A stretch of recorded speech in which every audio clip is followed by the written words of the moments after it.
Hello, everyone, and welcome to the Hard Cut Podcast, where we enjoy filmmaking, viewing, and discussing. I'm Tyler Edward, and I'm joined once again with Alex Almeida. We have a very special episode today. There's actually two reasons. One is because it's Superman, Yes. which we've been obsessing over and have been excited to talk about. Two, do you know why there's another reason? No. This is episode number 10 of the Really? podcast. Aw. We've done 10 podcasts so far, so I think you've done 8 of them, and other guests have been on for 2 different episodes. But yeah, so this is episode 10. It would have been nice to say we did 10 weeks in a row, but that's not true because Life happens. life happens. But I'm trying to get back on a weekly schedule for those of you who listen. If you do, we'll try to get back on that. But yeah, Superman. Oh my goodness. I'm going to just be smiling through this whole episode because I loved this movie so much. So we saw it IMAX fan event in theaters opening night, which was mostly cool, as in the event. Yes. We both agreed it was like slightly disappointing that we paid $20 and basically all we got was, for those of you watching, we have this we got a free little comic strip, which is kind of cool. It elaborates on more of the beginning of the story, right? It was it's the origin story, basically. Yep. But that was the event. That was pretty much it. The Everything quote, fan else- event was just the fact that it was like showing slightly earlier than other shows, even though there were afternoon shows that were were earlier to ours. So like, it was kind of worth it. I mean, we got the free thing out of it, And I think it's obviously just the like experience. it's fan event, so people just like brought Superman shirts and like stuff like that. But like, that was the And I don't know like how interactive theaters have been or anything, but ours was great. Ours was great. Ours was awesome, and that I assume was because of the fan event. People were clapping at like certain points. They clapped at the end. Yeah. There were a couple times when there was like a little bit of clapping when there was a cameo or something else, which honestly I thought was super fun. And I think maybe that's an expectation for fan event is like you're gonna get a more active participating theater. So that was probably part of it too. But IMAX, that was your introduction to IMAX. That was my first movie in IMAX. Oh, and it's so freaking awesome. We thought that it was gonna be like at some points it was gonna go. Yeah, well, I wasn't sure. I was IMAX. wondering because I think it was filmed for IMAX, right? I'm pretty sure it was filmed for IMAX, and I didn't know if the whole thing was that way or if they did the aspect ratio change. But And it was the whole thing. That was awesome, and I love that And it it was the was whole so thing because cool. it was huge and it was awesome. So first of all, initial thoughts. You gave it a 5 on Letterboxd. I gave it a 4.5. And I want to say that I'm probably going to change it to a 5. You're watching it again. I'm watching it again soon, and I guarantee it'll go up. For me, like what I base on like 5 stars or like a 10 out of 10 is like, is it a life-changing movie? Yeah. And I know that maybe sounds dramatic, but I literally feel like I am changed after watching this movie. I think you are changed even more than I am. Yeah, I'm shocked by that Because I've been in the superhero wave for that's the thing, so is I long. haven't. I've been up there for so long, even when you all criticize superhero movies and Marvel, and well, we all criticized DC in the past, but even when you all hated superhero movies in the last 5 years, I've been up there. I've watched every show, every movie, every animated thing, and everything. I've been up there. That's why it hasn't changed me as much. Yeah. It still has. I feel like it's like a before and after. Yeah. I feel like that's how I would put it for my 5 stars. Yeah. If it's a life changer or there's a before and after, it's a 5 stars. But for you, I think it has changed the way you view it really, really has. the future and everything. What I told you before we started this that I have a very bold statement that I'm going to say regarding the movie. And like my opinion is not 100% solidified on this. So like I'm going to say it and it's like how I feel at the moment, but it might not be how I feel later or earlier in life. But I think that this movie... Is this the statement? This is the statement. Okay. I think that this movie is the best superhero movie I have ever seen in my life. And I like the only thing that could even slightly compare is like the Sam Raimi Spider-Man trilogy. And for me, even though it's not like technically super great like the Amazing Spider-Man movies, like the way I feel about this movie, dude, is crazy. I have not felt I can't describe how this movie has made me feel, because it has literally like unlocked a childhood part of me that felt this way about superheroes that I have not felt in 10 years. And I'm just like, I'm blown away by it. I can't stop I smiling know, I can't either. because This it makes movie, me it's very happy that you say that. it was so good. And I like, even when the trailer first came out, I think you remember, I was not like, I was like, No, well, for both Superman and Fantastic Four, I was going crazy, and you were and like, I was "Yeah, I'll go with skeptical. you." I'll But go. And I was skeptical. And then the more trailers released and the more they did marketing and yada yada, I've been absolutely hooked on this for a little after the first initial teaser came out. That's my bold statement, and that might be crazy. And I don't think. I don't know. See, here's the thing. To this day, I am still not sure what my favorite superhero movie is. That's the thing, is for me, maybe it doesn't feel as big of a statement because I have not seen nearly as many as you have. Yeah. But So there's a lot of great ones.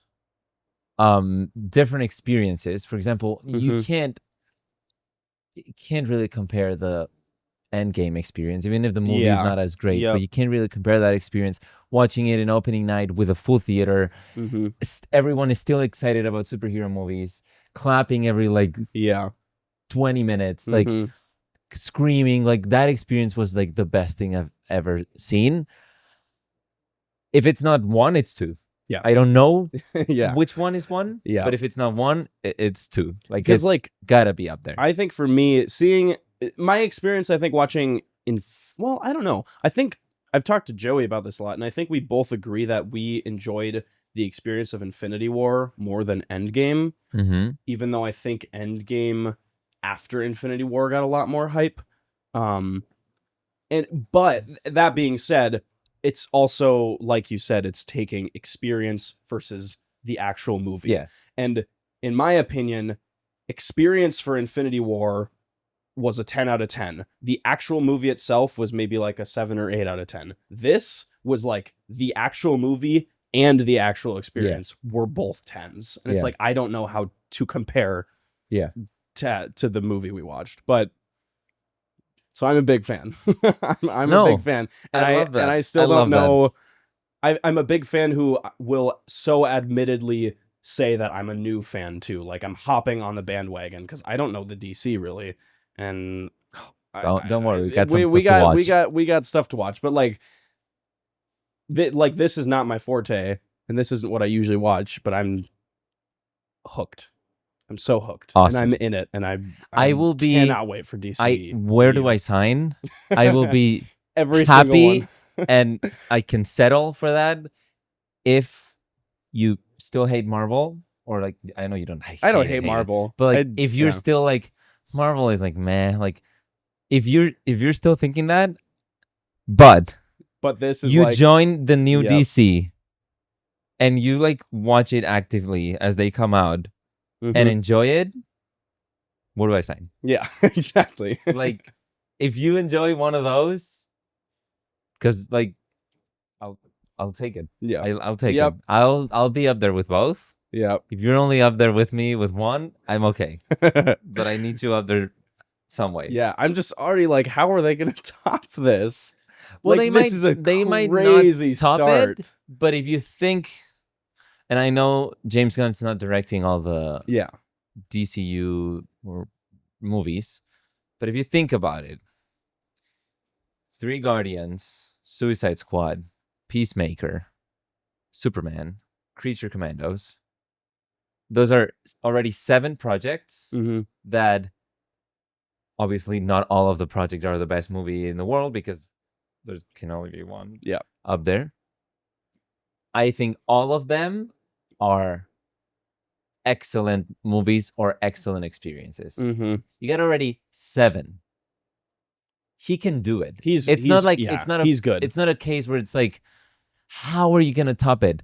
To my question is not that. My question is like, okay, just it's not even a question. It's just like, please keep it up there. Yeah. Like you don't have to top it.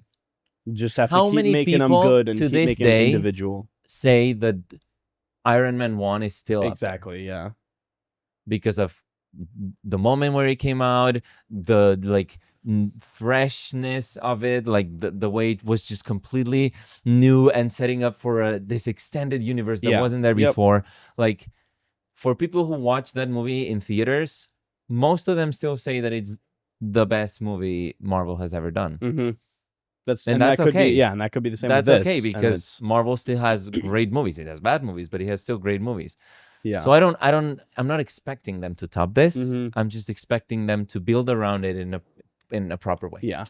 And then the other thing that I'll say though, now just off of that, thinking about like what I said, if this is my favorite superhero movie I've ever seen, I think part of that also definitely has to do with the pit we've been in for the last, I don't know, 5 years ish. Just to not put it lightly, the amount of terrible movies we've seen for superhero movies in the past however many years. So I think that's part of what makes me so thrilled about this one is it's like the first time we can be like, oh, their superhero movies are back.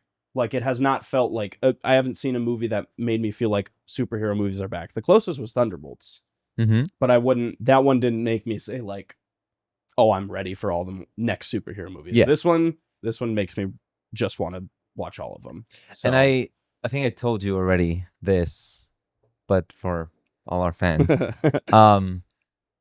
I think this movie has some magic. I don't know what it is, that somehow with this new DC universe, it's weird because of like projects before it started and projects after or whatever. But like, I'm going to say that there's like 3 or 4 projects already in this universe. Yeah. If you count Suicide Squad, Peacemaker, Creature Commandos, and Superman. Yep. There's 4 movies in this universe.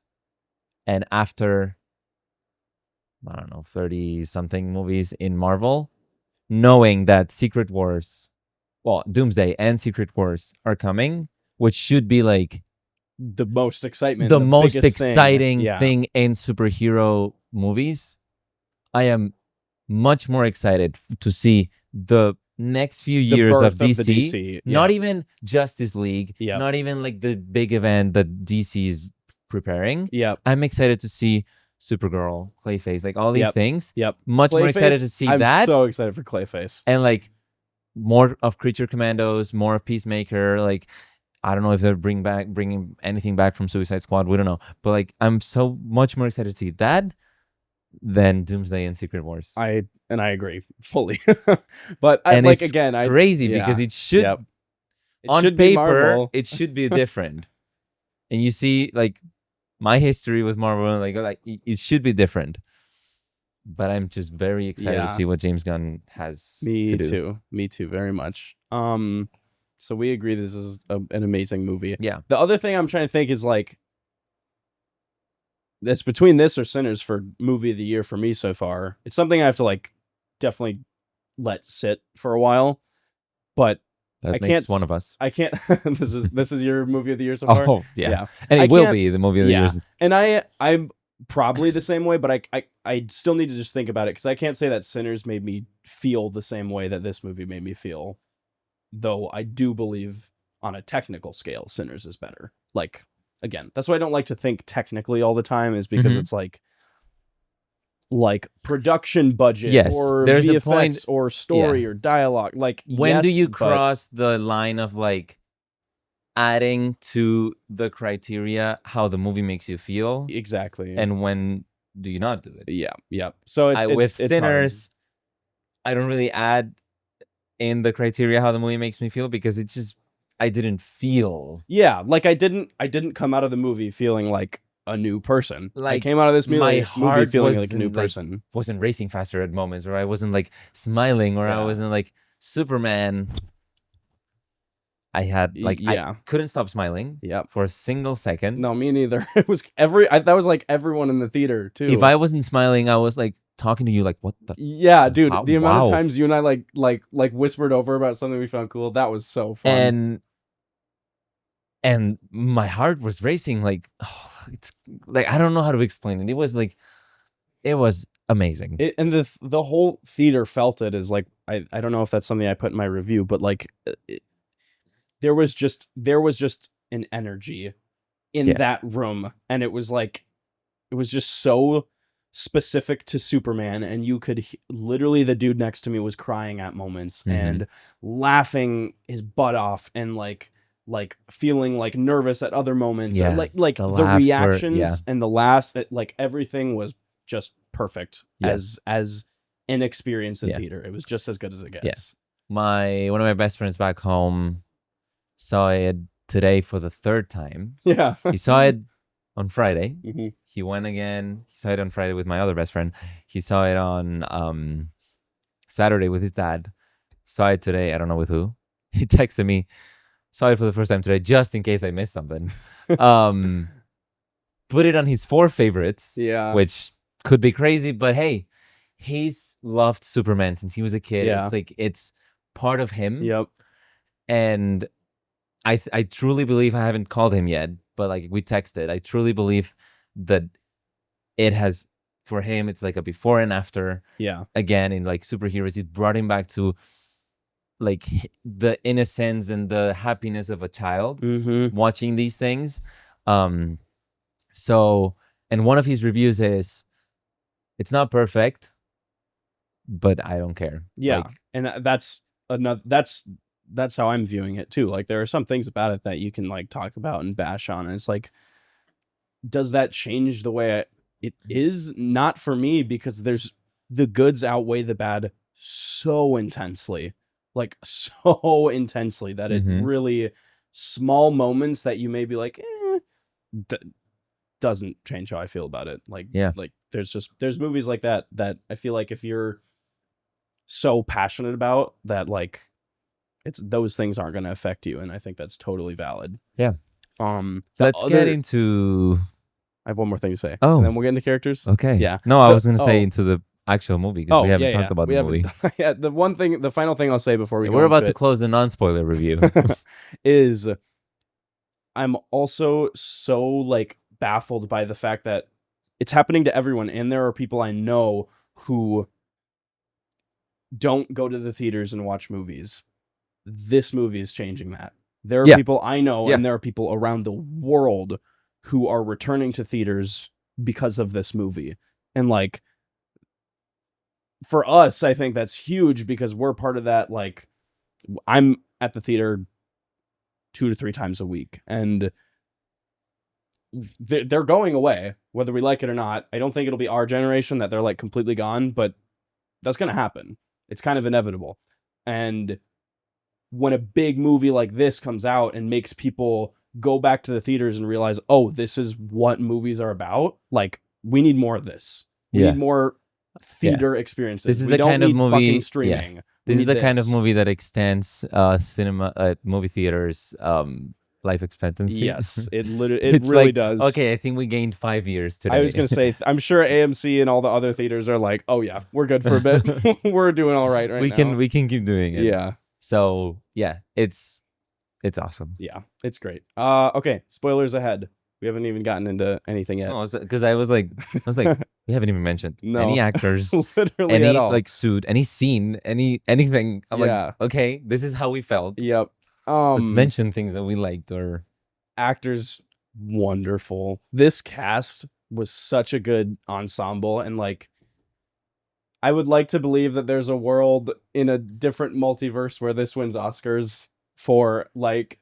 It's not gonna win an Oscar. We know that. There's no freaking way. At the same time, I'm like, you know, that there's been people talking about like, I want to see an Oscar for best cast ensemble. Dude, isn't it coming? I hope so. I think it might be coming at some point. Dude, everyone was perfect, just perfect. And David Corenswet and who plays Lois? Do you know her name? Rachel something. Yeah. Their chemistry on screen, easily the best superhero romance I've ever seen. And we were talking about this. The reason is because we don't watch them fall in love. We watch them as a couple who struggles to like keep their relationship strong. And by the time the movie starts, they're only 3 months into dating. But like, that to me is way better. And the fact that he's already established as Superman, there's no origin story, that works so much better. Yeah. So much better. But the first time we see them interact, they're like at the Daily Planet and there's some joking back and forth. And then the second scene, right after they like make the hell out, there's like a fight. It's not really a fight, but it's like, it's showing how much they care about each other in like a argument, essentially. Yeah. I'm like, that's way stronger than seeing like two people fall in love and have their first kiss. Yeah. Like it just works so well. Yeah. I saw somewhere some people like, I always mix things that I've seen online with my opinions, but I don't want to say that they're fully my opinions. Yeah. Well, I adopt them too. Seen somewhere online, like, it's two kind of comments, but like mixed. In this movie, like we're very used to seeing the girl falling in love with like the superhero, sometimes even more like not even, they don't even get to the person. Like they already fall in love with the superhero. Then most of the time they don't even know who's behind the mask. Yeah. In things like this. That makes sense. And I saw somewhere someone saying like Lois in this movie, when she sees Superman, she doesn't see the hero. She sees a man that fails and a man that's sensitive and a man, basically everything that he says in like his final speech. That's what she that sees. He cares, that he fails, that like he doesn't know what he's doing, but he like puts one foot in front of the other, something like that he says. And I think like the good thing about this is that she sees it. She sees through the suit and the cape and all that. And at the same time, and this is kind of the other thought, she pushes him a lot. That's what I was gonna say. She's such a individual character in the sense that like you see in all the other superhero movies, like the girl is usually just the girl. The girl that needs saving. That's it. And he literally like puts her somewhere safe and says, "Don't move." And then leaves, and she's like, "Ah." It's like, that does not happen in this movie. Lois is fierce, and she's Superman's weakness, honestly. In a good way. Like she pushes him, and her character is not to serve Superman. Most romance movies, it's like the girl is only in there to be Superman's supporter or Spider-Man's supporter, ex-hero, put him in whatever. Lois is Lois. Lois has her own life and her own things, and she acts in such a good way, and she's such a good like digging and investigator journalist, and like she's just such a strong character in this movie. And I'm so happy that she wasn't underwritten. Like she was written so well. She was written in a way that like she makes him better in every way. Like I've seen a lot of reviews online saying like, I've seen like some like ranking of characters and stuff like that, and Superman in a lot of them is like second, and one is Lois, like one of the best parts. Is, I think for a lot of the film, she pushes him up, like she like puts him on a like the pedestal that like he deserves. Well, also like by like addressing him or being like, you can't do, calling him out, like it's which is so cool. Not in a way that's like, oh, you're perfect, go up. Like no, she's like, she calls him on his bullshit. What did you do? Why did you do this? And like why did it's just that first interview scene is it's beautiful. It's some of the best writing in superhero movies ever. Like that's how you establish characters. That is just, it's like, it is very expositional, but in such a good way. Like when I watched it, I didn't feel like, oh, they're just dumping exposition on me. I'm like, oh, these are two characters having a very real conversation, while simultaneously the audience is picking up on what's been going on, the unseen stuff that has happened off screen in his origin stuff. Like it's just, and that scene is that's one of those that I was like, should I be like taking notes on like how to write? I'm like, that was crazy. It just felt like that. It was like, okay, it just felt so intelligent. We just got all the information of like what's been happening in the last few years. Every single thing that she says, it's not like when we get the clips of the news, which pisses me off so much. It's not when we get that, because that's only exposition. They just like it's just straight information up telling it to you. What they do here, it's like we're giving you information, but it's a two-way conversation. So it has something in return. Yep. She gives us something, and then he's giving us like what was going on in his mind, why he did what he did, why he didn't do what he didn't do. Yeah, it also it literally while giving exposition, it gives character motivation and like develops them as a couple, and it's just it's so good. Such a good scene. Yeah, Very good way to open the I movie. absolutely loved it. Yeah. And I guess since we're in this scene, David Cornsweet. Cornsweet, awesome. Amazing. Everyone says, and I could not agree more. Everyone online is saying David Cornsweet was born to play Superman. That could not be more true. Yes. Like one of the big things I love about him and his promotion of this movie, and it's also part of the writing and who Superman is, but at the end of the day, this movie is just about being a human and being kind. When the hell in the last however many years have we gotten a movie that you can break down and the simplest thing you can take out of it is be a kind human? We get, and like, I'm guilty of this. I'm making a horror movie where people get their head chopped off and yada yada. It's like we see all these dark, grim movies about big things and all these dramas about like depression and like those are great and those are human experiences and they're all so valid.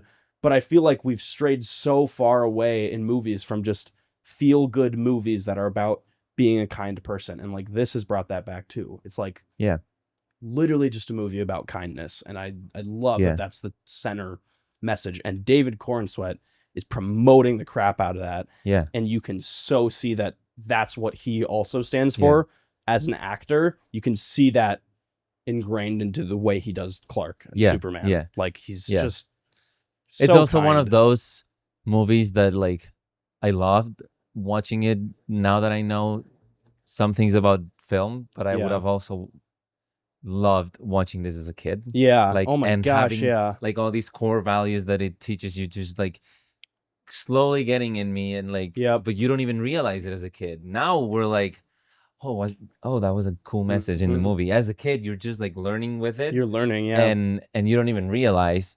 So I'm very, very excited for kids to watch this. But yeah, he was phenomenal. I'm guilty. I was one of those that said, why are we casting someone we don't know? No, I was like, Henry Cavill is so perfect as Superman.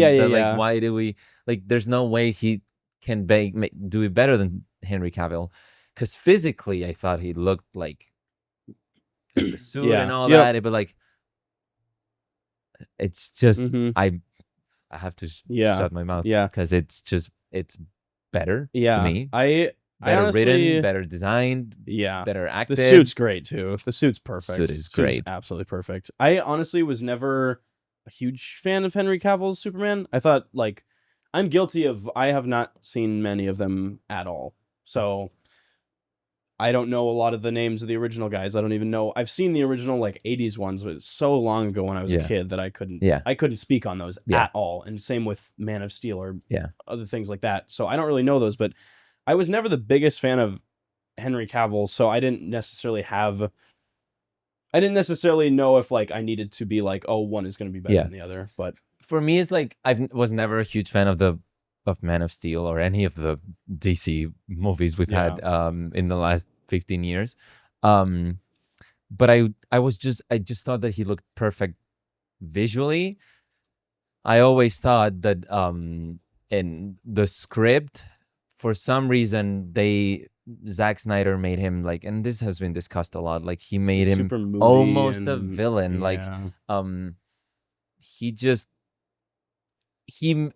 he gave him enough motivation to like be a darker character, which that's in the movie, Superman, could work in your universe that you're creating.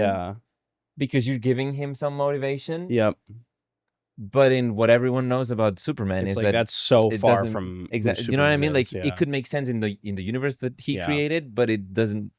If you think about what Superman is, it doesn't make much sense. And I'm not a big comics guy, but we know that. So I'm glad that they kept this here and they found a perfect way to keep it here without just being too cheesy and being like, oh no, I just really want people to be safe and I want people to be kind. No, he literally thinks that that's his purpose in Yeah. life. This because that's what he was told. Exactly. Like, which I'm gonna give you credit for something you said. We were talking about B-dubs afterwards. You said that what you appreciated too is like we're past the phase of like the 2010 movies trying to make everything hyper realistic and super moody and dark and Mhm. grim. And it's like I agree with you, and I'm so glad we're past that, because like this is straight out of a comic book, and obviously it's a superhero movie. I could not ever say that this is a realistic movie, and like you can't make a superhero movie feel realistic, and that's what the 2010s and all the Snyder stuff tried to do, and even Marvel movies and whatever, they try to make it grounded in realism and problems and moody and darkness. It's Yeah. like we're past that now. Well, this is past that now, and Yeah. it's like, can we just all be on the same page? These aren't going to be realistic. That's fine. Step past that and you get a great fucking product. Like, yeah. So Totally. Nicholas Hoult Oh. as Lex Luthor, dude. He was probably the best performance.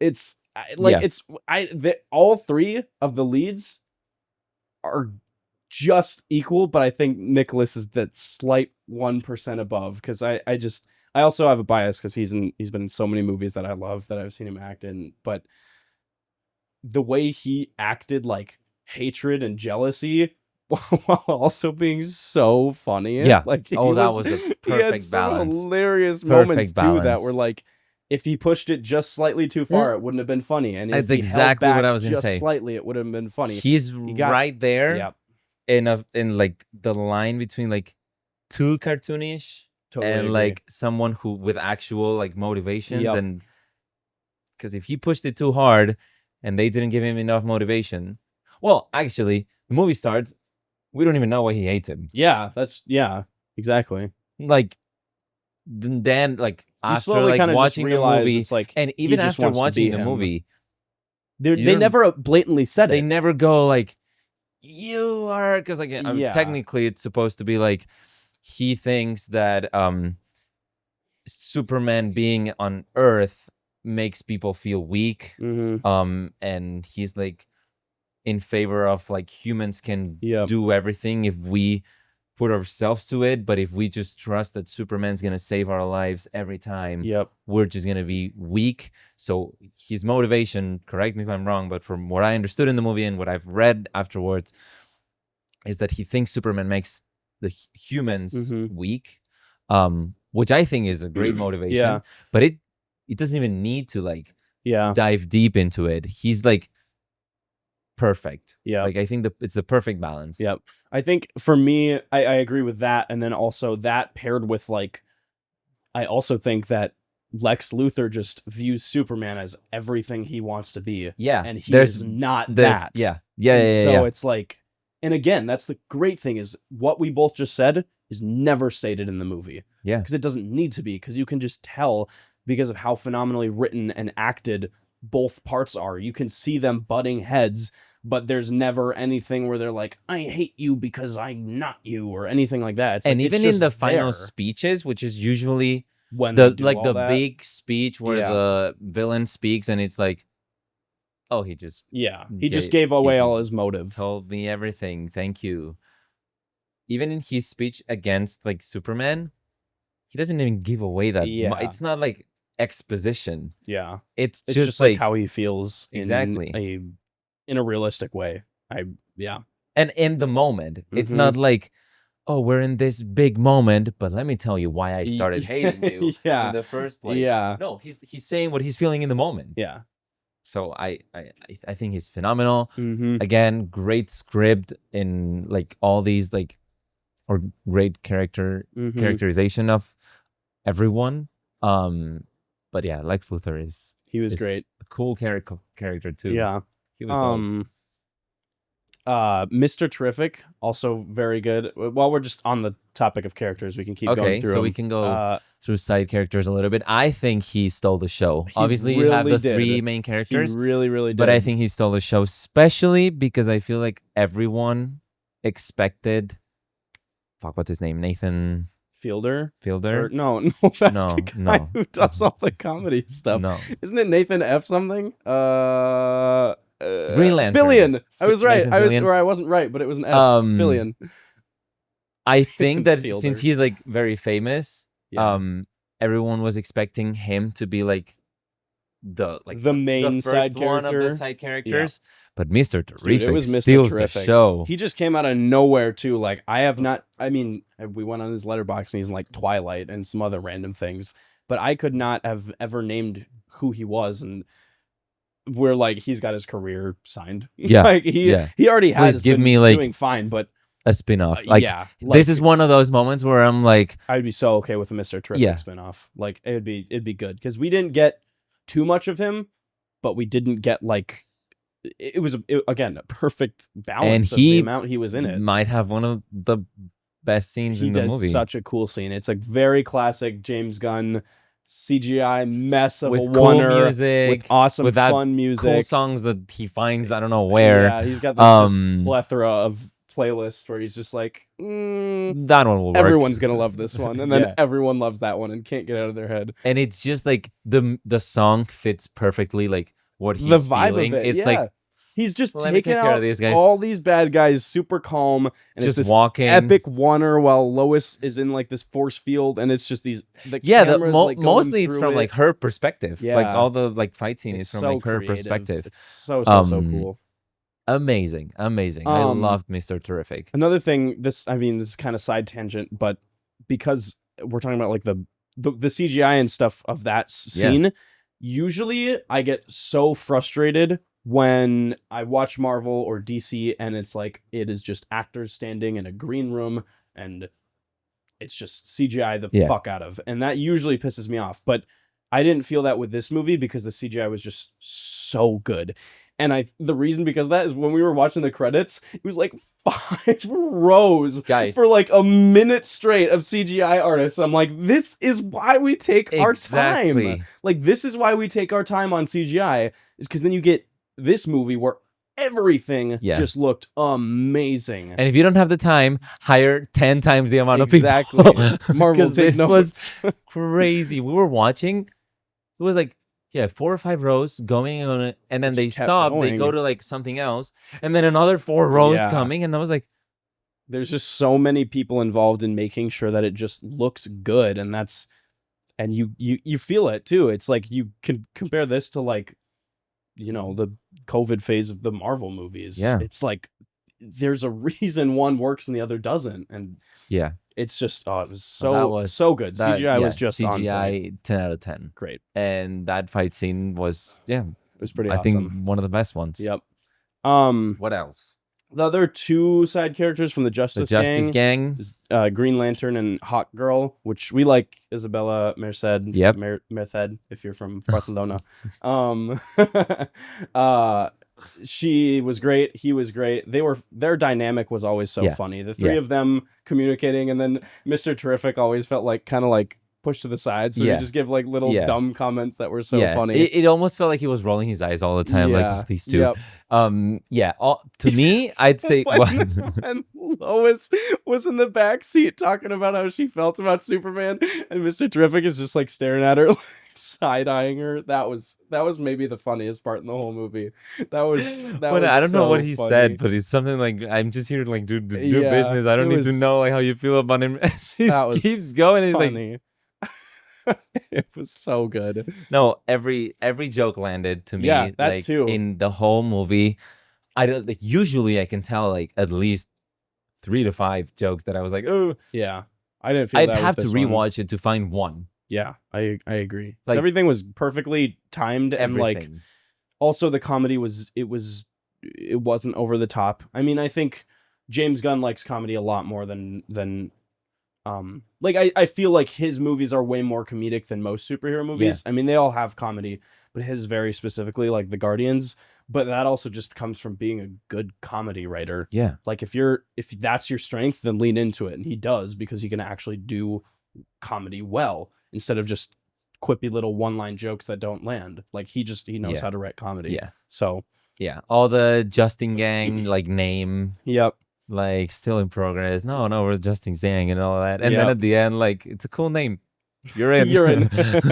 Yeah. So like should we just go to him? Well, I guess we're already kind of doing it. We're getting there. Yeah. Green Lantern was like, I think was like funny. he had maybe like total of like 10 to 15 I was gonna minutes. say he wasn't in it too much. Every time he was in, he was I funny. was like, yes, he was very funny. He's awesome. The way he just like fought with like all like creating all and he these was things. when he was shoving up the Green Lantern stuff in the background, one of them was like a big green middle finger that knocks a bunch of people out. That was hilarious. He's a great comedy actor, and I'm excited to see more of him. And because like at least him and Isabella Merced are in Peacemaker season 2. Did you see the interview about where he's like, I dropped more F-bombs in my entire life in Peacemaker than I like ever have before? Or he's like in one thing I've dropped so many F-bombs and I've never said that many in my life. That's so exciting. So I'm so excited. Yeah. We should watch season 1, please. Okay, we'll do it.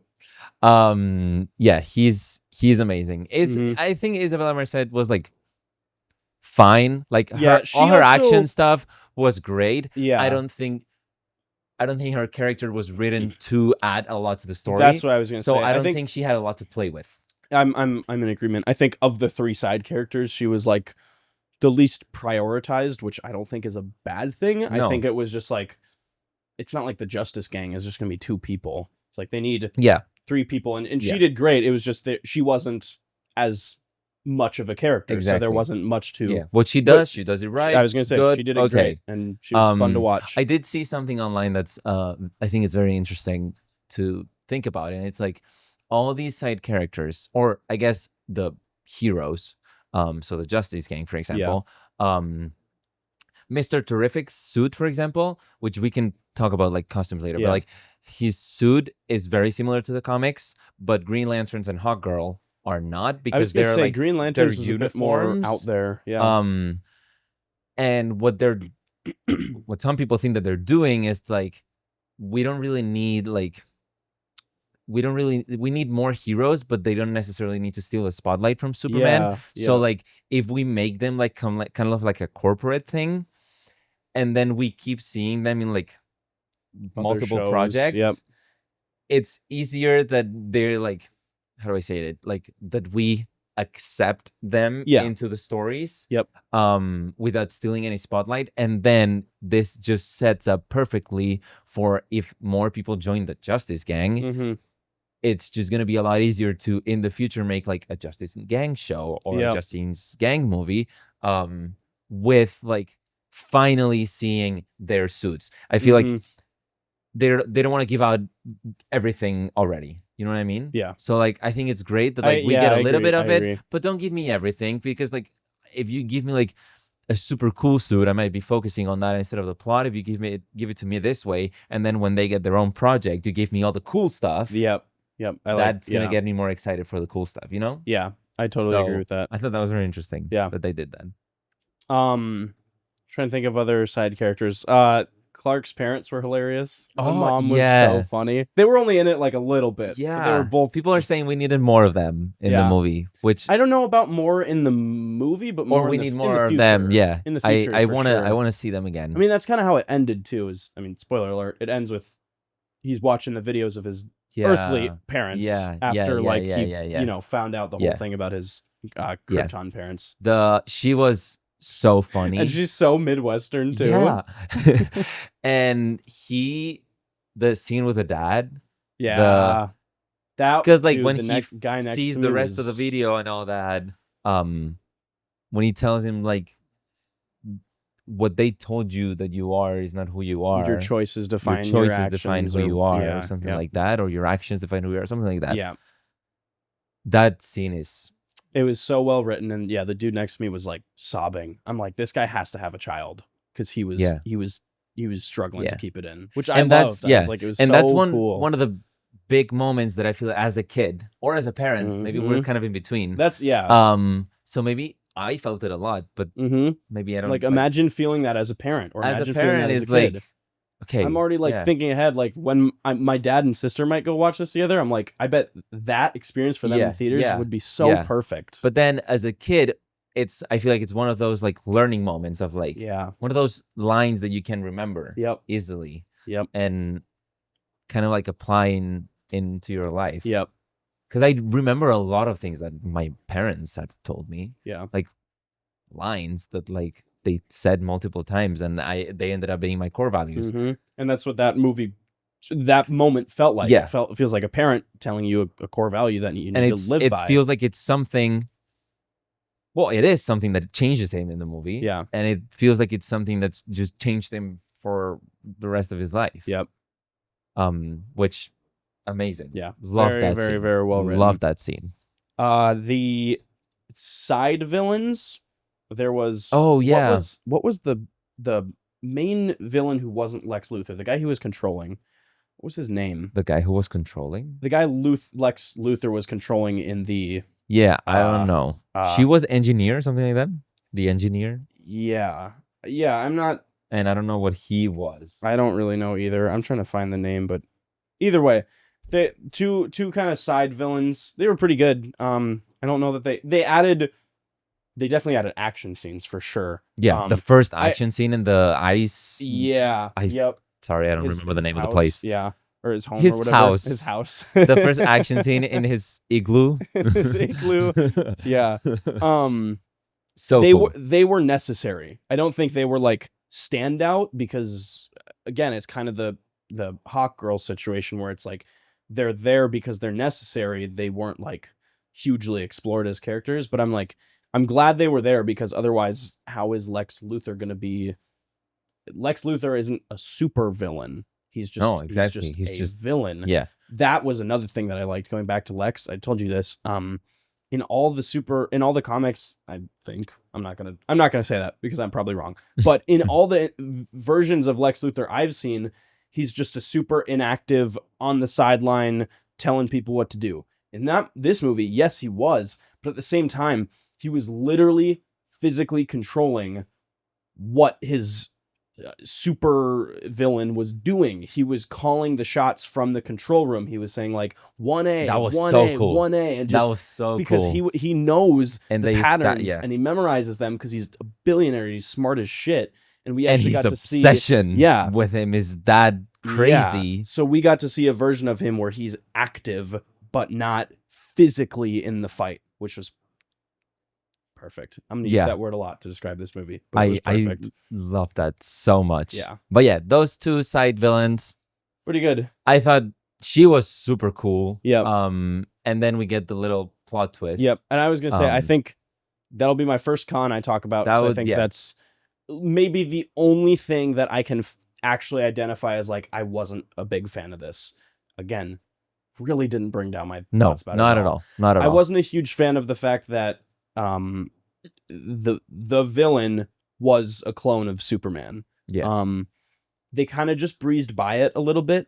I didn't think there was enough build up to it. There was some. I think if there were more build up to it, I would have felt it more. Yeah. But I don't know. His mask came off or something, and then he looked up, and it was just another version. It was just a clone of Superman, and I think it's just one of those things we've just seen too many times. For me, that's the only reason why. I feel if we hadn't seen it so many times, it would have landed differently. Yep. But we're used to it. Yeah. So I was like, but like it also, this movie's surprising me in every other way, but this is not new at all. Yep. Still looked cool, and like the fight was great. The fight was great. That's the thing. And is the like, CGI was like very well. Like once you look past the fact that he's basically fighting himself, it's like the actual sequences and the way they work is just so enjoyable. And also the reason I don't care too much is because it was only in the last like third of the movie. Yeah, I was gonna like, say, it wasn't like the whole movie was him, because he was masked. You don't know who it was. You just thought it was a robot type villain. And then it was revealed, but it was so far into the movie that it didn't really bother me, because it's not like the whole movie he was fighting his own clone. Technically, yes, but we didn't really know that. So. Yeah. And how do I say this? I think they did a great job at, yes, he's physically fighting himself and the engineer, but at every point in the movie, I saw it as he's fighting Lex. Yeah, me too. Because Lex was calling the shots. You were saying of like he's actively in it. he wasn't in the space. Exactly. But I never his saw mind them ingrained in more the- villain or more important than Lex, obviously. Yeah. But like, he was like so actively in it that it was like, okay, yeah, that's why it That's didn't bother me that also- he was yeah. fighting himself, Because, because like, he he's was still- still fighting Exactly. Lex. Yep. That's a good way to sum it up. I could Because not like, I agree don't know more. if did he have any lines as himself as a I villain? think so. I don't think he think he was silent because he's he just had like got a like the speaker kind of yeah, thing. because it's just he's literally just kind of working as a machine for Lex, so he Exactly. doesn't really have Yeah. the mentality Yeah. to talk or Yeah. speak for himself or whatever, because he's Lex Luthor's puppet. Yeah. So, So it I worked. thought that was very well done. Yeah. Daily Planet. Yeah, that's what I was just gonna get into. Those side characters were so funny. Jimmy was Jamie. awesome. Jimmy was so funny, and his dumb little girlfriend who just kept taking selfies. Oh, that was funny. That was a good dynamic. I also like how he's just like this stud. Like, Yeah. all the ladies are just like Everyone's waving, obsessed with and him. he's just like kind of this shy, timid dude. He's just awkward about it. just He's like, just don't awkward. look at me like that. It's so funny. Yeah. I think delivery wise, every single time, He said the girlfriend said something like, "Oh, we get to hang He's out," like, or something. The yeah, pause of like, yeah. Yeah, he because was. he really wanted the information. So just Yeah, he was. yeah. He was pretty like, awesome. so good. And so good. like I was saying, I've known him in a couple shows and even the Quarry, the video Yeah. game.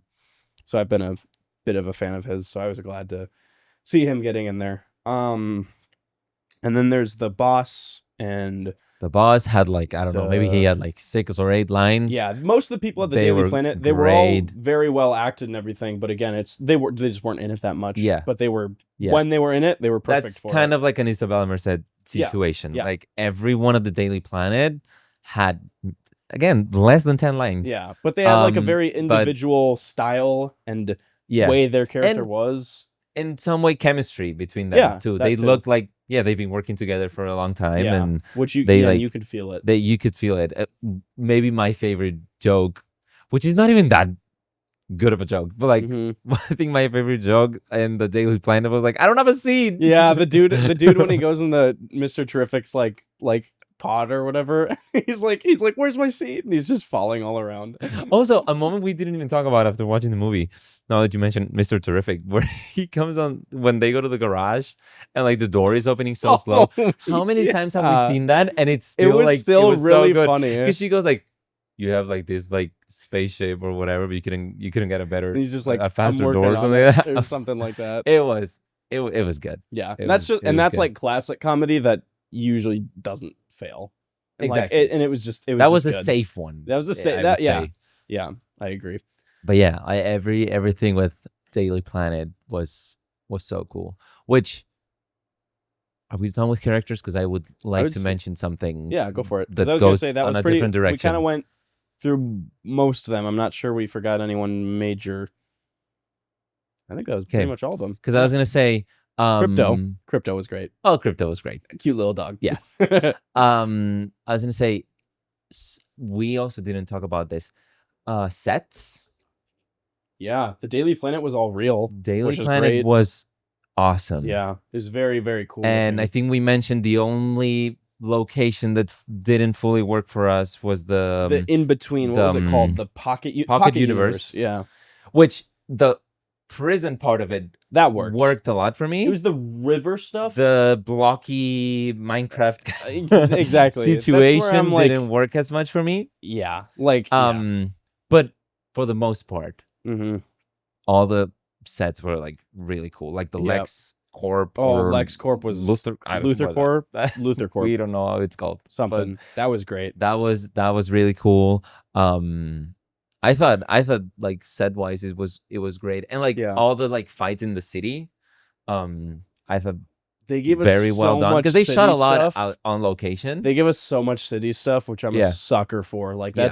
that's just classic superhero is being in the city and having Everyone to save people while there's running just and all of that. Yeah. damage and like they had such a good amount of that in this movie. Like it was where the final stuff took place and where the opening stuff took place. Yeah. So it was like it was a bookend kind of with he's saving the city at the beginning with X amount of stakes. Yeah. And then at the end, he's coming back to save the city again Yeah. with even higher stakes. So it's like we see 2 different levels. Yeah. And And it's very, very well done. Also, his igloo is, I don't know if it's a His set or igloo. not, but Yeah, like, I don't I think know. I probably think- part of it I is, think it's and then a some bit of of it both. isn't.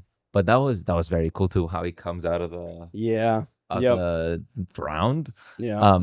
Really, really, really liked it. Visually just awesome. The this was the same cinematographer that did The Flash. Did you know that? The last one, A really bad one, which Huh. actually like makes sense the more you think about it. I think this cinematographer has been working with James Gunn since Guardians 2, and you can tell. so he did the Suicide Squad 2 probably. I think so, yeah, because you can tell part of the James Gunn style is paired with this cinematographer. I think there's it's visually colors it's- and the weird wide angles and stuff like that. Like that, those two as a pair is what kind of partially that plus like the very specific music and stuff is what gets the James Gunn vibe. Yeah. But yeah, we can dig into James Gunn a little bit and then go into plot, because James Gunn was freaking delivered. He did. So big time. And He also delivered. I was so glad. I had a little bit of skepticism that like I love how he does the music stuff, but in Guardians it's so specific to it that it works. I was hoping that it wasn't like over the top using songs all the time in this movie, and I think there were only 2. And they both worked. The It was Mr. like Terrific fight, and the then, memories, and then the end one where it's I'm a punk rocker. Yes, That's the I am. memories. Yeah. Yep. So it was yeah, pretty much only 2. And I There think it probably worked. there's probably one more, but like not in a big scene. Yeah. But the actual score, holy. I've been listening. Well, we've both been listening to it 24/7. Only thing I have. If I'm opening my Spotify since I've seen it, that is the only thing I've listened to. I have not listened to anything. Raising other the than that. flag or something like that. Raising the Raising flag, something dude. like that.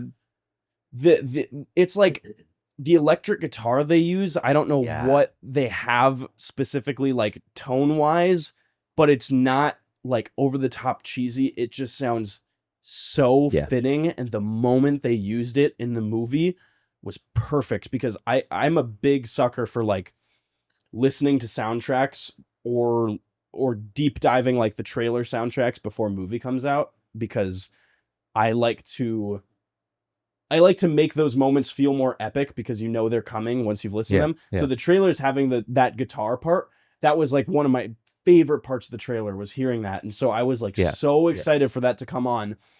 And it came on when they're like, when Superman is at his weakest point, when the world is terrified, and this little kid is raising the flag to bring Superman back, and the electric guitar that his theme comes in.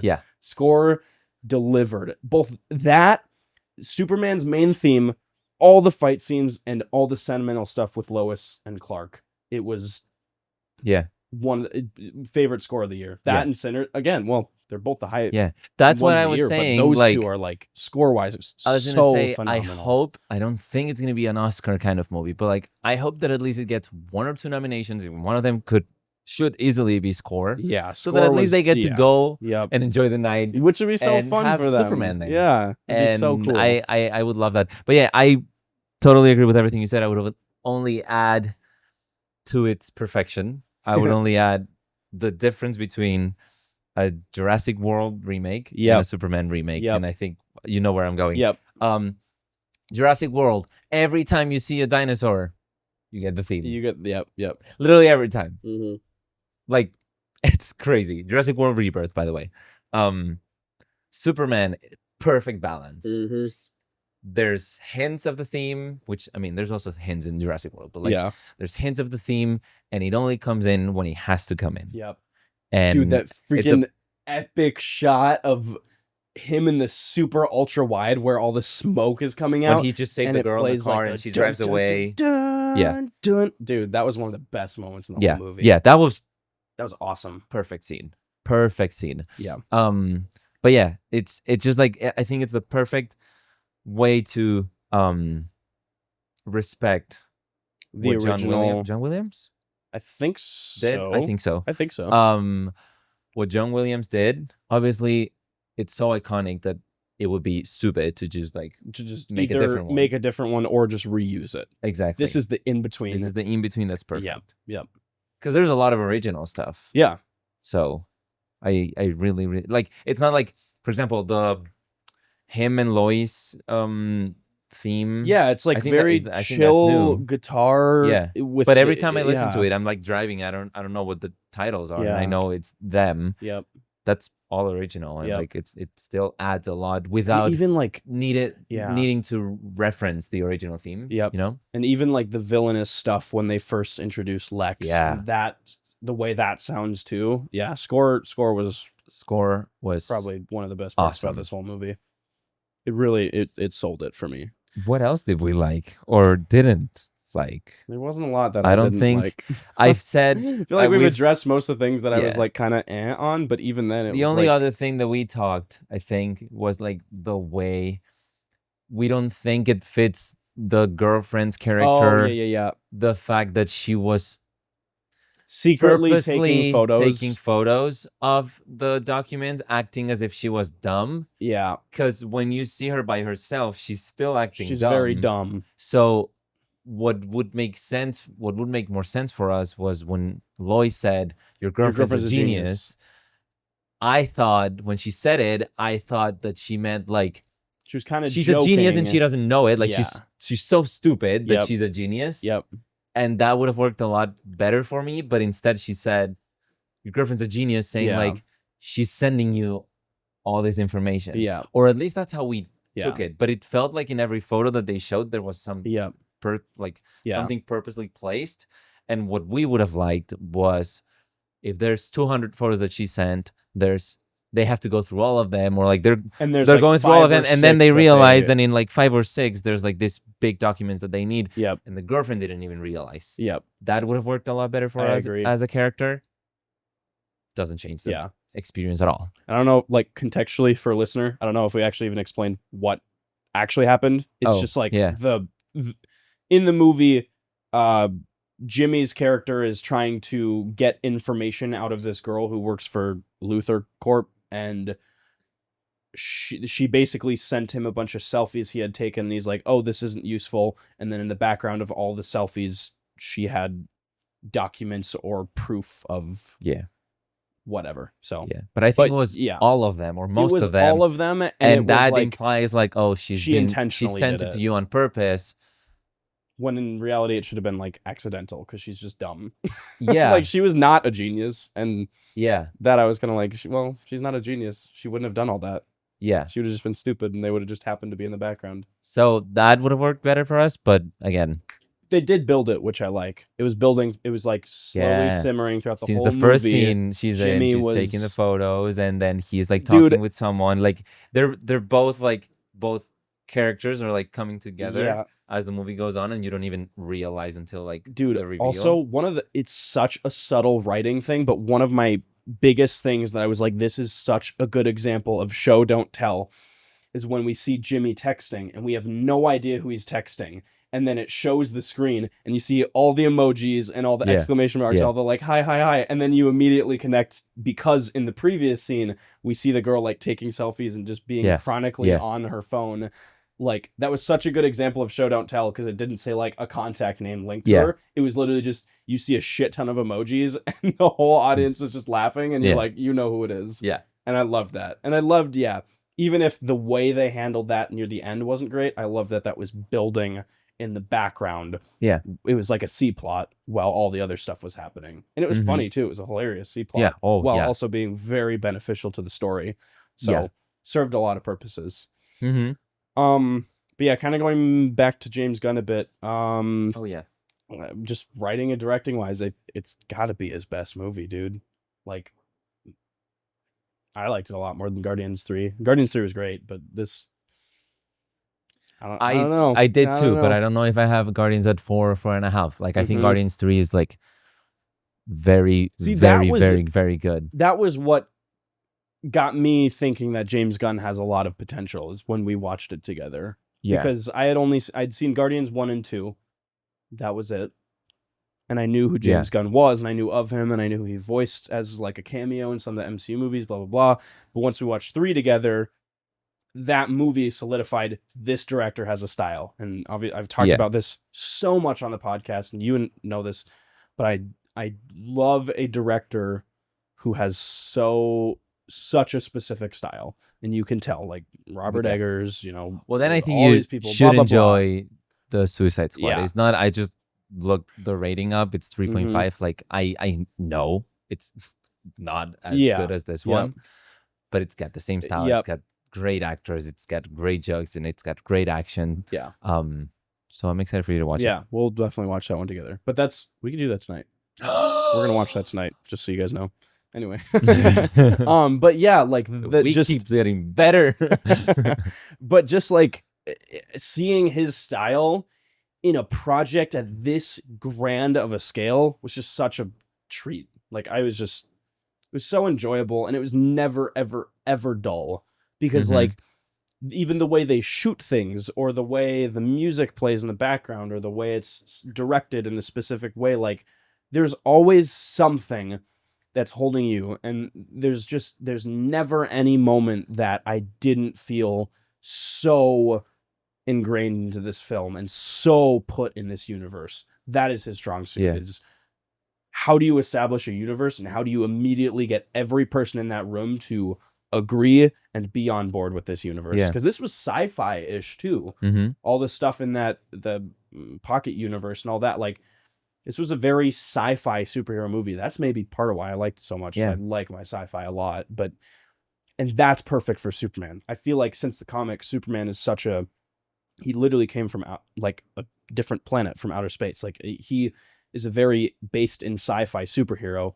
So when you get this awesome blend of like superhero meets sci-fi, and with this vibe, like it just worked so well together. It was just very cool. I have two questions for it's one, but it's two questions. Thoughts on the very beginning and the very end. Thoughts on the threes, and thoughts on setup for future. Yeah, I thought the beginning. Well, I can go off on a tangent on the beginning, because I loved the beginning, and I think the reason I actually watched an interview that I didn't know if a lot of people thought the way I did, but I saw an interview that kind of totally agreed with what I was thinking. And how do we know Superman as a community and a society? We know him as this god among men, who's the strongest being ever, and fully fucking invincible, can do literally anything he wants. How do we see him when we first start this movie? He is weak and he is down. I love that. I love that. So that's where most people disagree. A lot of the we'll go into reception, but like there's drama with woke and blah blah blah. I don't agree with really any of it, but so many people are on that thing of hating that we see him weak. Anyway, I'm of the perspective that I love that we see him weak, because the whole thing about this movie is being human, which he technically is not. I mean, he's Kryptonian, whatever. So when we first are introduced to Superman as weak, I immediately root for him, because I'm not like, oh, this guy can do whatever he wants. Great. Turn the movie off. I don't fucking care. Not only There's you no root conflict. for him, you can relate at points. You relate, and you could never relate to like Man of Steel. Exactly. And that's what got me so into this, is like from the get-go, you're like, this is a weak person who I need to see get up, and I need to see him get back out there and continue to do his best to kick ass. And that's exactly how we start. We see him, we get the threes that give just this perfect little sentences of just brief explanation, and that's all we need as an origin story. The origin story of this movie was answered in the first 30 seconds, which is great. And then bam, he slams to the ground. We move on. We're in and I feel like that's a very like James Gunn thing to do. Like he's like, he always finds the perfect way of saying like, yeah, you need to know this, but like we don't really care about that. Yep. It's like getting you the perfect amount of information to get caught up. Yeah. So yeah, the beginning, I loved it. I love that we see him weak, and I love that we see him in his home before we see him as a hero interacting with the real world. Because then he goes back and he gets healed up, and then we get the awesome title sequence where we get him flying, which for the first time is so epic. Like, that in theaters was when I was just like, dude, we're in for something different and just perfect, because this flying sequence of him going through all the ice, yada yada, and then close up of this S that becomes the title sequence, and then immediately we're just in like a big ass action sequence for 10-20 minutes. I loved the way it started, and the way it ended was, I don't know that I'm I'm asking like, because like I know that like I knew about Supergirl coming. Spoilers. Supergirl is in it. Shows up at the end, and takes Crypto with her. Yep. I knew Supergirl was coming. I knew who was playing it. I knew a little bit of like the style of the movie. Yep. I'm just curious of like what you thought of the actress. Yep. The suit, I guess you could also talk about. No, and it all the looked, style that her movie's going for. It all which looked is like great. we get a lot of like we get a little bit of information that like she gets drunk in different planets. Because she needs a redstone to get drunk or something like that. So we're gonna get a very different That's what I'm style. excited for, is that that's what we talked about after the movie. Is my biggest worry the second we're done with Superman is we're done with Superman, we're immediately moving on to Supergirl, and me as a skeptic, I'm like, well, why are we going to watch the same two movies back to back? But like you said, I don't think we are, because I think they're taking a very different approach, and my hope is that most of it takes place on different planets or in outer space. So that's what it seems like he was implying, is that she usually isn't on Earth, right? Or who is in on Earth? Supergirl, usually. Oh yeah. Isn't she usually that's off what doing, I I think that's kind of what they were getting at. Maybe not quite, but yeah, I think immediately seeing her like that, seeing her and Superman side by side, even just their vibe is so totally completely different. Yeah. And I'm very excited to see that play out, because they are not the same character at all. Yeah. And they're going to have their own story, and it's not, I don't think it'll feel like, here, watch the same two movies back to back. Yeah. I think it'll feel right. Yeah. How do you feel about her? Good. I mean, I don't... Cool vibes? Yeah, good vibes. I love that she's drunk when we first see her. Yeah, I think it's I like so that. funny. I like that. And I think James Gunn does good at making comedic superheroes not too much of an asshole that you still want to root for them. Yeah. Like Rocket, especially in the third one. It's like, the first time we see her, she's drunk. For most people, or for a lot of people, it's like, oh, I don't want to root for her. But she's like, she's funny and she's silly, and she's clearly not like an addict or what. Like, she's just having a fun time. Yeah. And so the first time we see her, I'm not like, oh, I don't like her. I'm like, oh, I want to see more of her. Yeah. So yeah, I also like that it's not the kind of cameo that's like, it's not like, hey, everyone, look at this. We've seen a million times like a character coming in and saying, I need you to trust me one last time.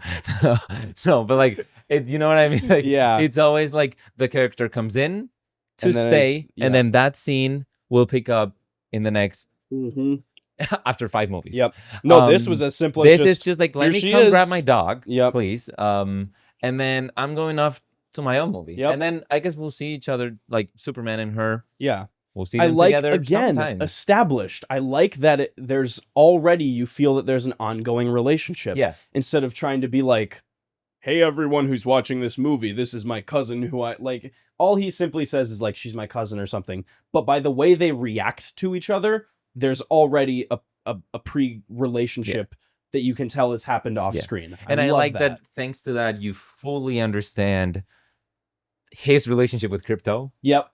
That too, because that was like, funny. Why he's not first of all, why Crypto is the way he is. Yeah, because who raised she's him. Rowdy, and also why like he likes Crypto, but it's like just like get off and like of it's me. it's so adorable, because it's the love-hate type of relationship you want to see with like a human and a pet.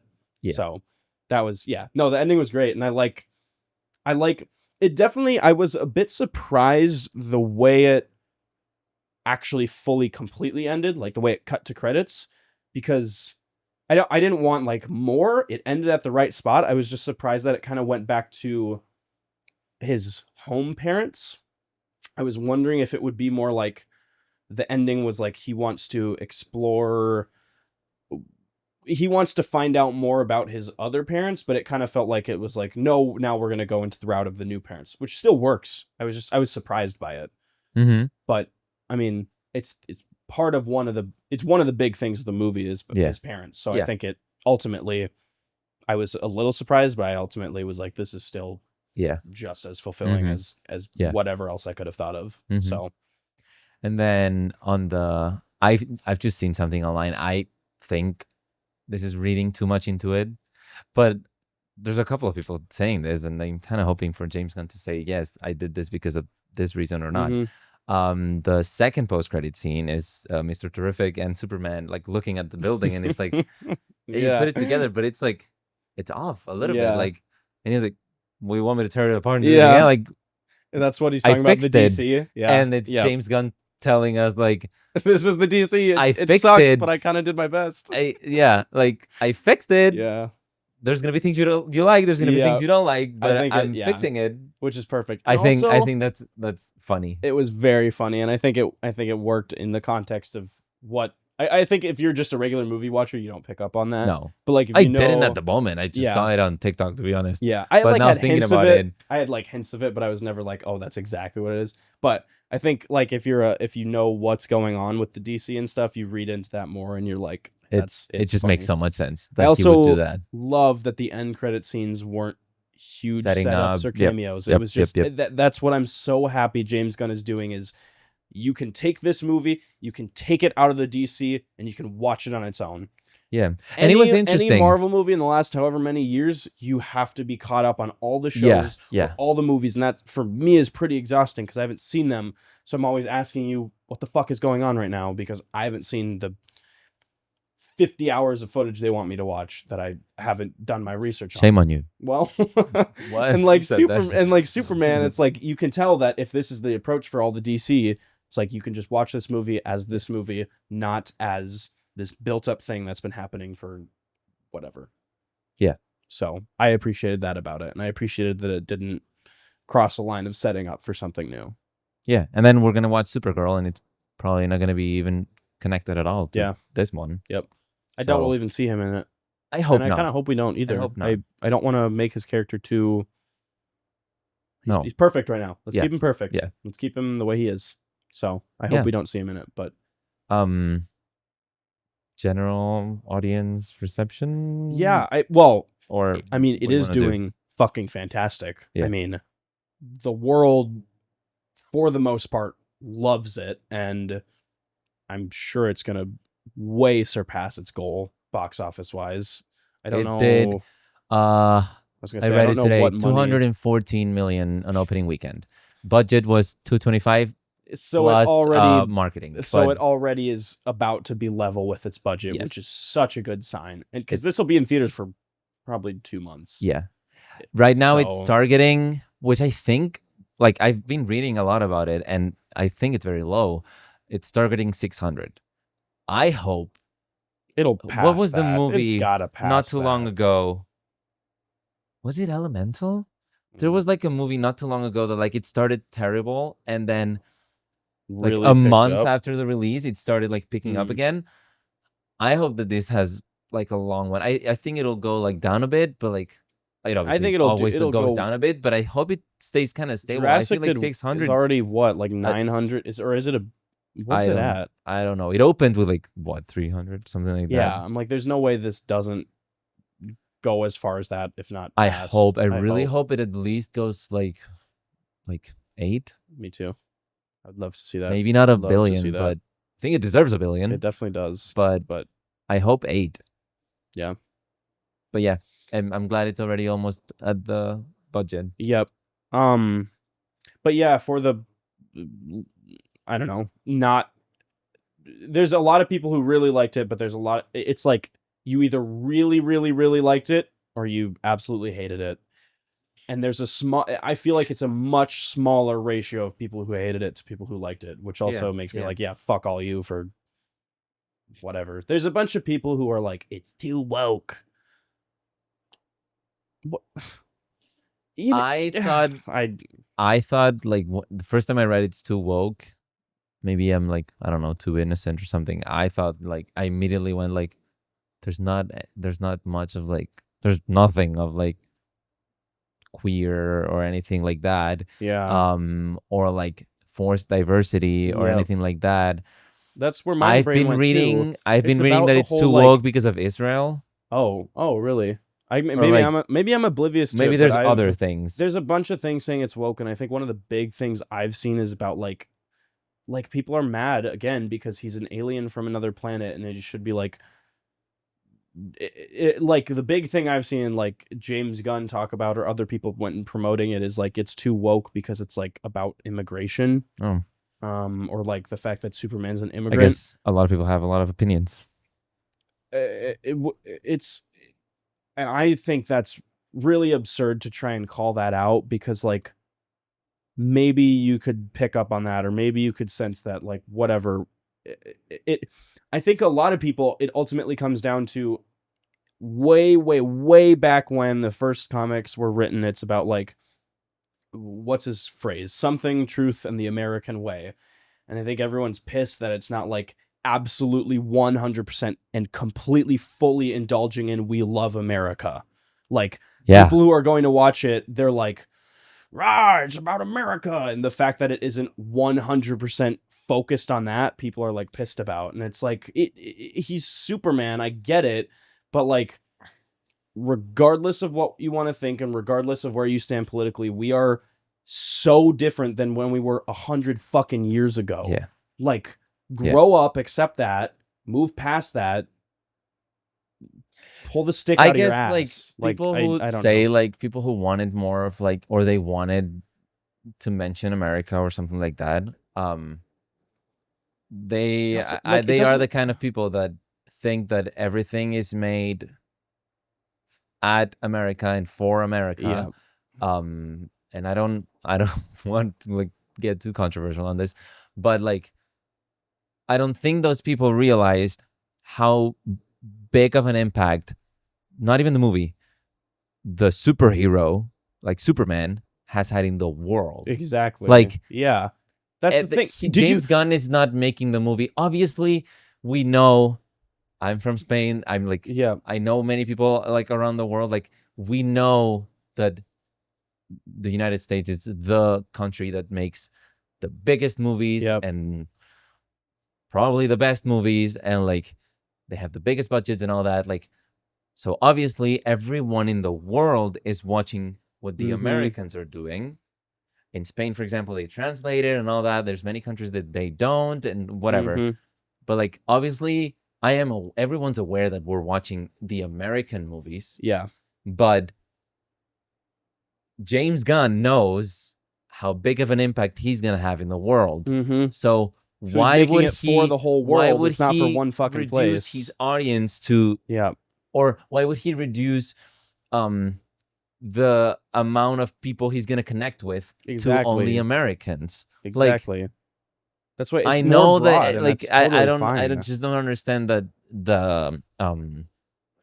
that argument, because I want this movie to succeed around the world. Yeah, me too. Well, and that's the other thing that I'm like, I've seen so much of the promotional stuff and the press tour and like all these places they're going out of country and they're going everywhere. They're going to Brazil. They're going to all these different places, and every single get room Superman to the world filled to the brim Yeah. with people who are supporting this Yeah. movie and Yeah. people who Yeah. just want to admire and be a part of this. And it's like, "Rawr, it's not about America. Rawr." I'm like, dude, that's not the point. The point is to get it out there and share it with the world. And there's so many people who are going to be so selfish about this and want just to see America's representation in a movie about a man who is the kindest person in the world, and all he cares about are people.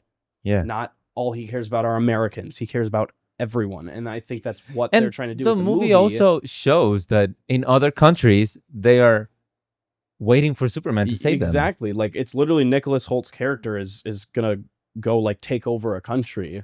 And it's like, and it shows this scene of all these people from that country who are waiting for Superman to save. So it's like the kid, which is one of the most emotional parts of the movie, is not American. Yeah. So I I don't know. Probably the people who wrote this are the same people that Mhm. the guy who wrote in his Letterboxd review. Yeah, I'm talking to you. You said, if you like this movie, you'll also think that there's more than two genders. And I was like, oh, okay, what does that have to do with the movie? So stupid. Like There's I so don't many care people what like your that. opinions are, but what does that have to do with the movie? Yep. It's It's just ridiculous. And I don't want to go too deep into it because No, I'm not educated no. enough to even have an opinion on No. this. So me even saying this stuff, you take we're just lightly like because what I'm we're just saying. expressing No, what I don't think we're Yeah. counter argumenting these arguments. I think we're just saying that this is not what the movie is about. Yeah.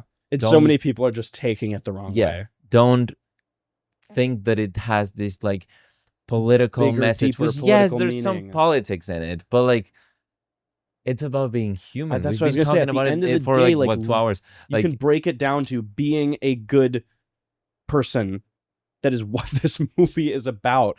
And then there's this percentage of the world that has to absolutely despise it because it's not blatantly saying we're an American film. Like you are exactly what Yeah. the movie and is you trying to already change. kind of have Captain America for That that. too. Yeah. We got plenty of You've people. who already gotten some superhero films for America. give other people a chance, dude. Yeah. Damn. Anyway, That's that's all I gotta say about that. That's We're getting see, we don't have a timer today. we don't have a timer today, but we should be done in at least 15 minutes because I know we're going long, but that's okay. Wasn't our first one like 2 hours? Over 2 hours? Or right at 2 hours? Maybe. This might be like Yeah. right about there. But it's worth it. Superman. It's Maybe episode only 10. I listen to it. I don't know. It's episode 10 and it's Superman. Yeah. That's okay. We're celebrating Superman. What else? I'm just Anything trying to think else? plot wise what we haven't touched on. I mean, there's so much we haven't touched on. We could talk about this for hours, but yeah, we trying to think we of the totally big could. things that need to be mentioned. I mean, just the fight and action scenes were killer. Yeah. Even if I wasn't the biggest fan of the Pocket Universe, the stakes of it were so high. Yeah. And I'm like, they gave us so many moments where you're actually like, could Superman or X amount of people fail this time? Like, could there be a failure here and something bad happens? And Superman, oh my gosh, Superman breaking out of the cage after the guy. So the mutant guy, he was another side character we missed, and he is played by what's his name, Anthony Kerrigan, who I saw in Barry, which is the show I was talking about with Bill Hader. And he's so funny in that. But I was so glad to see him cast, and then I went through the whole movie, and I'm like, I never saw him once. I didn't realize because he was in these prosthetics, and it was actually a lot of prosthetics. It was. We were wondering if it was CGI or prosthetics. It was definitely a mix, but there was there's a head floating, so there's got to be he was CGI. fully That's cool. That's prosthetics. very cool. So I didn't even know who he was because again, he was so like costumed up and everything was covered. So I was like, I didn't even see him, but he was great, and he served as kind of this. It was his son and him were like trapped. So Lex Luthor traps all these people who like have non-human abilities, like superhuman abilities, because he's against them all. He wants them to all be contained and trapped. But this guy could turn like his body into any sort of matter. So that's how he got access to kryptonite to weaken Superman. Also, that we'll talk about the kryptonite thing in a second that we were talking about. But obviously that's his weakness, and to heal, Superman needs the sun. So this guy is like basically being threatened and told to keep Superman weak. So he's got this kryptonite hand. But then after Lex Luthor murders that guy, which was shocking in theaters. Yeah. There was like an innocent guy that we had seen Superman interact with earlier, and Lex Luthor did like Russian roulette, and he killed him on the second shot. And it was, I didn't think they were gonna go there, but they did, and it was like you could feel that. And then Superman like screamed. It was crazy. But that guy, he turned matter into almost like he became like this little form of the sun, and it got super bright and it healed Superman. And then he like did this epic punch to get out of the cage, and he flew, and he like it was a very cool like comeback moment. Yeah.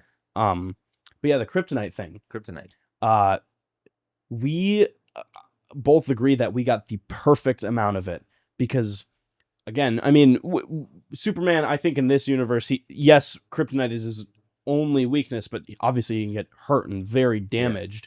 But like the way they used it was so good because it wasn't, they didn't use it throughout the whole movie. They only used it for that little chunk, and it was very clear that they're trying to either save that kind of kryptonite for later movies, or like it just would have been very uncreative if they had so much kryptonite and that's all the only thing that weakens Superman. And I feel like most of the shows or films have done that in the past. Yep.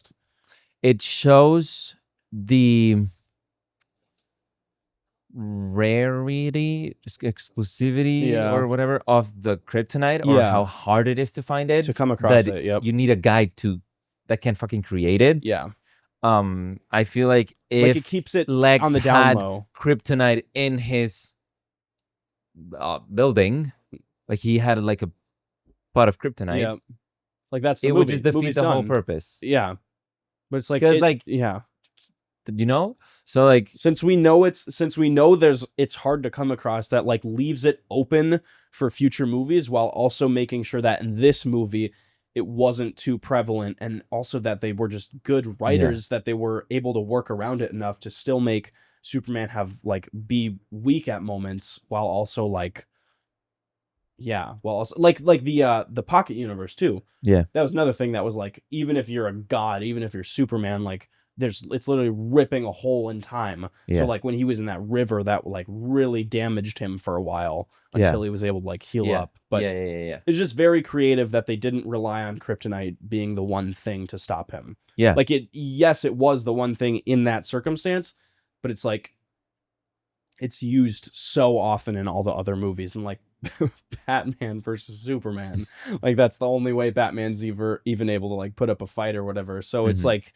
they just use it sparingly, and I think it leaves it open to come back later in the right moments. Because we don't know, because Supergirl is also that too. We might even be able to see some more. Like, so I don't know if like that's a big part of her plot in the comics. I mean, like I don't know if it's like a thing that's I don't know anything about Supergirl. Me neither. Absolutely anything. So I'm just gonna call Carlos and just have like a little TED talk. Get all the information out. But like I don't know if that's gonna play a big part of the next movies or not, or maybe this is just it for now. I hope they don't touch much on it. I was gonna say, I hope they don't do much on it until I assume this will have a trilogy, and I hope it's 3 and only 3. Maybe it'll be 2. I mean, there's Justice League. There's Justice League. I know there's going to be a sequel. David's under contract for it. There's gotta be. I hope this gets a specific to Superman trilogy, though, as in I hope there's not like a third one that involves the Justice League. I hope there are 3 movies that are individual standalones to Superman, and I hope that the kryptonite can return in the third one to play a bigger part. So if you think about it, the only thing we have to compare it to is Marvel.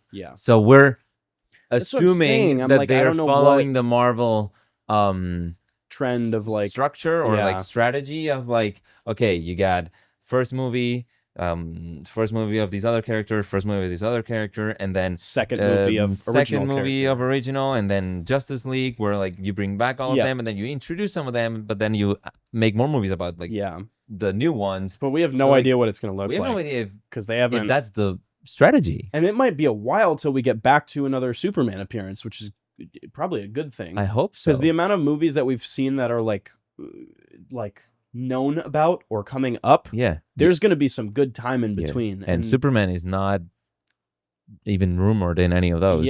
So we probably have a while, which is good. I think that'll build what I'm glad we'll see is side characters. Like hopping into like different movies. So that'll be fun. And I know I like keep shitting on the MCU, so sorry about that. But I'm glad that like with the MCU, it's like Iron Man 1, 2, and 3, and the Avengers all came out, and like didn't we get like 3 or 4 Avengers movies? You said in the course of 6 years.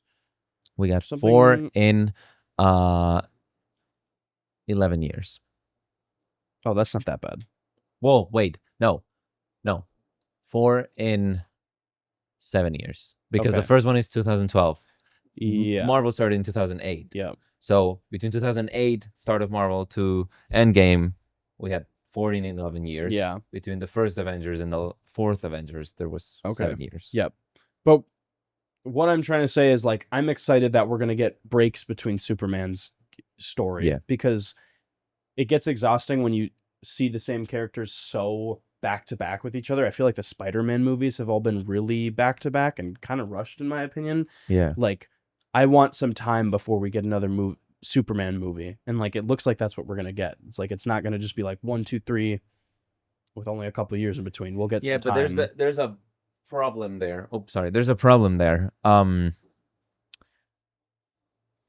Like, for example, what happened with Shang-Chi. Like, a lot of people want to see Shang-Chi again, but it came out in 2021. Yeah. And whatever plot he picks up with, we already forgot about it. Yeah. So I hope they find the They need the middle right in ground between. of the not doing, like, in 5 years 3 movies. Yeah. But seeing him again early enough so we don't forget that he's also in this. Obviously, we're not forgetting that Superman is in this. Yeah. But I'm talking maybe about, like, more secondary characters. Or, like, and just future DC stuff. Exactly. Yeah. So, like, I don't know.